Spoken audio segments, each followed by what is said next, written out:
Guys, yun, magandang tanghali ulit sa inyo, no? So, yun. Actually, yung nag-post tayo hapon regarding dun sa madalas ko pinagbibilan ng mga swak na swak sa budget ng mga items, ganun.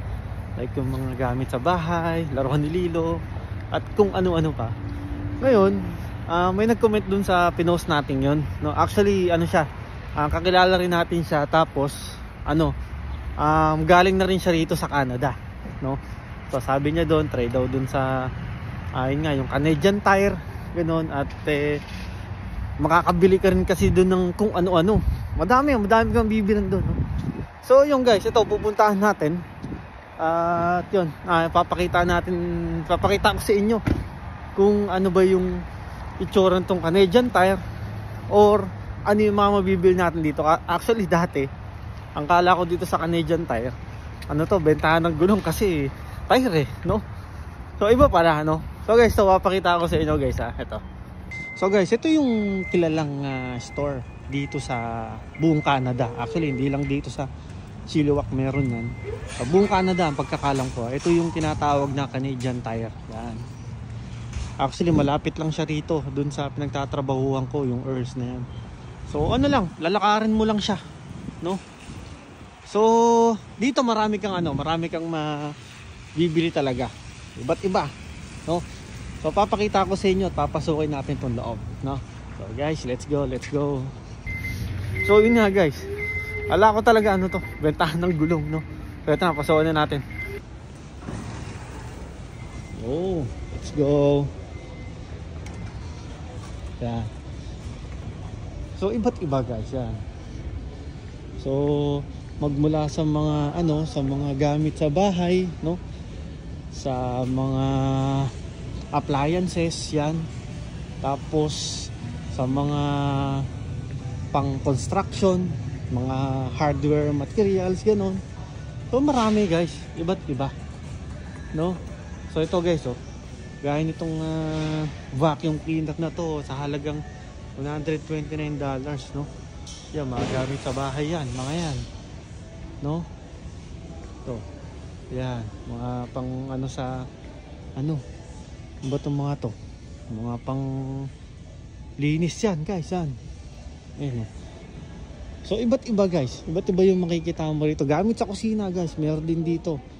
At the same time, yung mga gamit sa sa mga aso, meron din dito. Ayan. Basurahan, meron sila. Eto, actually nakabili na rin tayo dito ng pagkain ni Lilo noon, yan. Meron din dito, no? Yan. Pakita ko pa sa inyo guys yung iba, ha. So meron din dito ng mga guys, yan, mga motor na ganyan. Actually pang pang ba to?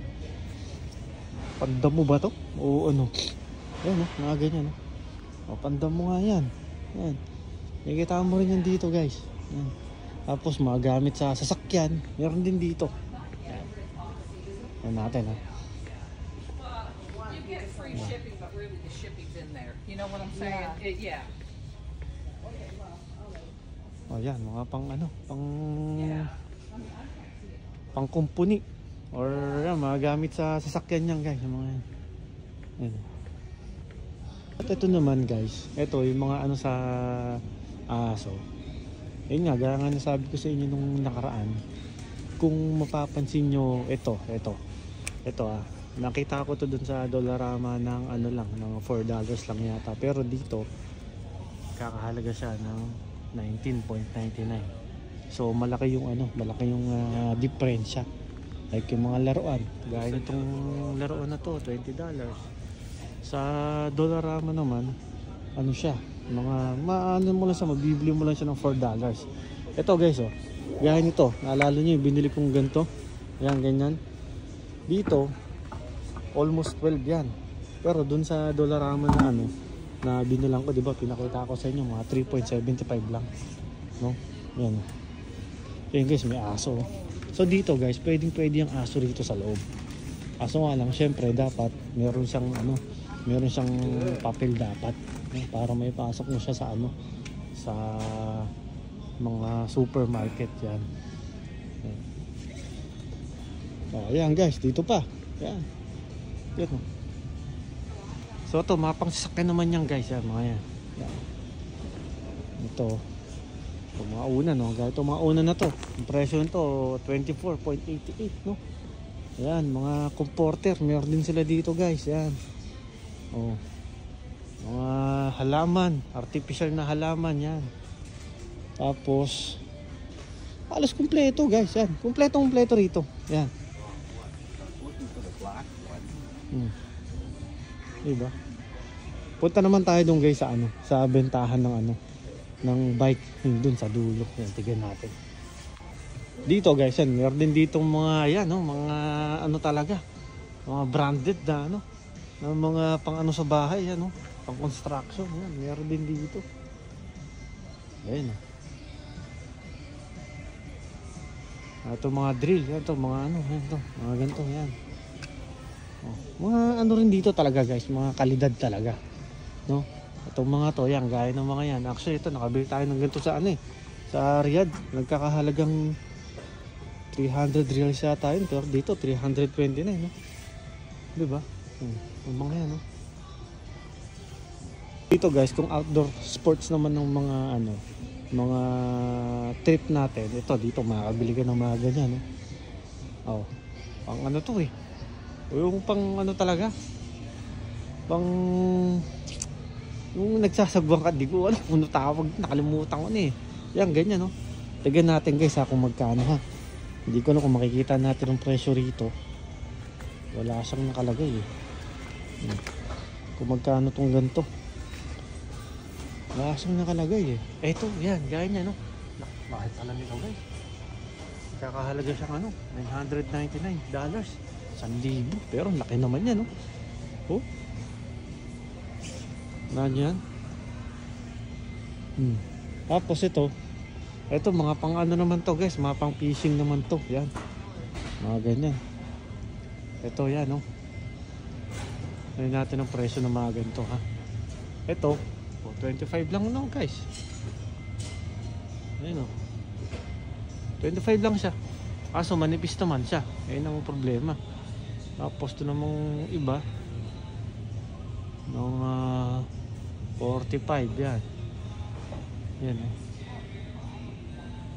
Kung mahilig ka naman mag-fishing, dito makakabili ka ng mga ng mga ganyang mga kalidad na ng mga pang-bingwit, no? Yan. Tapos dito naman yan, meron din mga pang rito. Pang ito pa guys, tignan natin to ha. Ito. Dami. Ganito, $31. Almost 32. Siyempre, tax pa. Diba? Ayan. Tapos mga ayan, no? Ito para dun sa para dun sa bangka na natin kanina. Ito, mga pang snow. Ayan, meron din sila rito. Ayan, no? Sample, ito. Aba. Magkano? 99. No? Ayan. Mga kalidad naman talaga yung mga yan guys. Ito yung ito yung nilalagay sa sapatos para hindi ka hindi ka madulas lalo pagka snow. Yan, yung mga yan. Ito. Ayan. Tapos dito naman, ayan, mga gloves din, meron din sila rito. Ayan. Magkano to? Kasi dun sa nakita natin, magkano dun eh, mga $5. Dito, mga magkano naman? Naku, 34. Diba? Diba guys? Tignan niyo yung tignan niyo yung pinagkaiba, yung diferensya. No? Ayan. Ito, nakita na itong gantong klase dun sa dito, 37. Diba? Guys, yun. Dito tayo sa bike. Yan, mga bike, meron din sila rito. Yan. Daming klase, ba't ibang klaseng bike? No? Sample ito. $2,000. No? Ayan, Tapos dito, ito medyo mura-mura to. 640 na. Diba? Yung mga ganyan. 629. Ito, magandang klase to. Ayan. Tapos mga medium naman. Ito, mga pambata. Ito, gaya ng mga yan. Ayan, $399. May mga presyo guys ha, tignan nyo na lang ha. Kung ano, ito 300 lang. Oh, di ba? 299. Mga ano naman to guys, mga manual. Hindi siya e-bike, no? Hindi gaya ng atin. Yan, no? 649, 659, no? Yan pa, taas po. Marami pa doon, ito mga pambata. Diba? So guys, di pa tayo tapos yan. May mga bola rin dito, yan, no? Oh, ha? Tapos ito pang baseball yan. Pang baseball na ano. 59. Oh. Pang baseball yan, mga ano, bat yan. Tapos dito naman, ito pang ano, yung pang hockey guys. Ayun, no? Oh. Magkano ba itong isang ganito? Ah, mura lang pala. Ano ba yun? Ito yung presyo mo? Ito ba yun? 50, no? Actually, sa pagkakaalam ko guys, ito yung ano nila, yung talagang pambansang sports nila. Maliban sa basketball. Yan, mga ganyan. Yung pagkakaalam ko ha. Yan. Mga pambata, mayroon din sila rito. Yan. Napansin nyo, mga laruan, pambata. Yan. So guys, yun lang. Wala naman tayong ano, wala naman tayong binili at meron pa tayong mga ano, mga stock. Hindi rin natin kailangan yung ibang ano, gamit doon, no. So guys, yun, sana ano, napapakita ko sa inyo yung mga bilihan dito o gano'n. Bukod sa mga grocery yun. Pakita ko rin sa inyo next time yung mga ano. Actually, marami rito, maraming bilihan ng kung ano-ano rito na talagang may mura, may mahal, gano'n. So malaman din natin yan, no? So guys, yun, maraming salamat at ingat kayong lahat. God bless you.